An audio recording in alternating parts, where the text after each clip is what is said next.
ఇరాన్లో 79 సంవత్సరం సందర్భంలో పర్షియన్స్కి బైజంటైన్లకి వ్యతిరేకంగా ప్రారంభమైనటువంటి ఉద్యమం ఇస్లామిక్ సామ్రాజ్యం వైపుకి వచ్చి కొమైనీలు దాన్ని నాయకత్వం వహించి అక్కడ ఉన్నటువంటి ఆ పర్షియన్ బైజంటైన్కి సంబంధించినటువంటి ప్రార్థనా స్థలాలను ధ్వంసం చేసి తగలబెట్టి అక్కడ మసీదులు నిర్మించి ఆ పైన ఇస్లామిక్ సామ్రాజ్యం వైపుకి తీసుకొచ్చారు. అంతకుముందు స్వేచ్ఛగా ఉన్నటువంటి అక్కడ మహిళల జీవితాలు బురకాలోకి హిజాబ్లోకి చివరికి వాళ్ళు చదువుకోవడానికి వీలు లేకుండా ఉన్నత స్థాయికి వెళ్ళడానికి వీలు లేకుండా కుటుంబానికి పరిమితం అయ్యేలా చేసుకుంటూ వచ్చారు. అయితే అక్కడ ఉన్నటువంటి సంపన్నులు మధ్యతరగతి ఈ పరిస్థితిని గమనించి తమ ఆడపిల్లల్ని ఇతర దేశాలకి అమెరికా యూరప్ దేశాలకు పంపించి అక్కడ చదువుకునేలా చేశారు.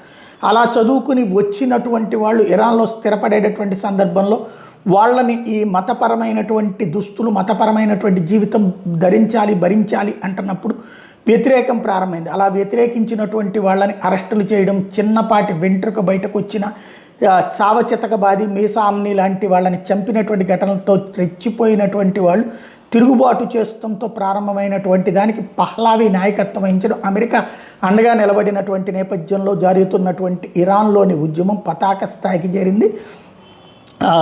ఏదైతే టెహ్రాన్ వాళ్ళ రాజధానిలో ఉన్నటువంటి మసీదు నుంచినే ఎప్పుడు ఉపన్యాసాలు ఇస్తూ ఉంటాడు కొమైనీ, ఆ మసీదును తగలబెట్టడంతో పాటుగా వందలాది మసీదుల మీదకి దాడులకు దిగారు, ధ్వంసం చేసినటువంటి ఘటనలు ఇప్పుడు ఇరాన్లో చోటు చేసుకుంటున్నాయి.